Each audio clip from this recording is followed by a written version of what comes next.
ఏదైనా కానీ ఈ రాహుల్ గాంధీ అనే వ్యక్తి ఏదైతే చెప్తా ఉన్నారో, ఎందుకు ఈ రాహుల్ గాంధీ అనే వ్యక్తి ఆంధ్ర గురించి ఎందుకు మాట్లాడడం లేదు చెప్పు. చంద్రబాబు నాయుడుతో హాట్ లైన్తో టచ్లో ఉన్నాడు కాబట్టి మాట్లాడడం. ఎందుకు ఈ Andhra incharge national spokesperson మనిషిడు మాణిక్యం ఠాకూరా అడే పొద్దున్న చంద్రబాబు నాయుడు గురించి మాట్లాడినాడా? ఏ పొద్దున్న ప్రజాస్వామ్యాన్నిలో ఇంత కూని చేస్తా అంటే ఏమైనా క్వశ్చన్ చేసినాడా?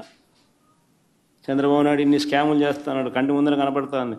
యా వీధికి పోయినా బెల్ట్ షాప్ కనపడుతుంది, యా పక్కకు తిరిగినా పర్మిట్ రూమ్ కనిపిస్తుంది.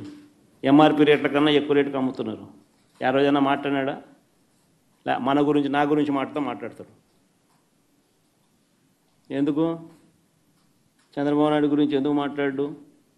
కారణం hot line. Chandrababu Revanth Congress high command, అంతే కదా. ఎందుకంటే చంద్రబాబు నాయుడు గురించి ఎందుకు మాట్లాడు చెప్పు. ఆ రాహుల్ గాంధీ ఆంధ్ర గురించి ఎందుకు మాట్లాడు చెప్పు.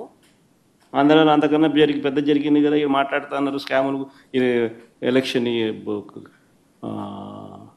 ఓటింగ్ గీటింగు, ఓటు చోరీ, ఇంకోటి అంటున్నారు కదా. మన ఆంధ్రాలో జరిగింది కదా, మన ఎందుకు మాట్లాడు? 12.5% మాట్లాడు. ఎందుకంటే హాట్ లైన్ చంద్రబాబు నాయుడు, రాహుల్ గాంధీ, రేవంత్ రెడ్డి. వీళ్ళు పార్టీలు, వీళ్ళకు ఎజెండా.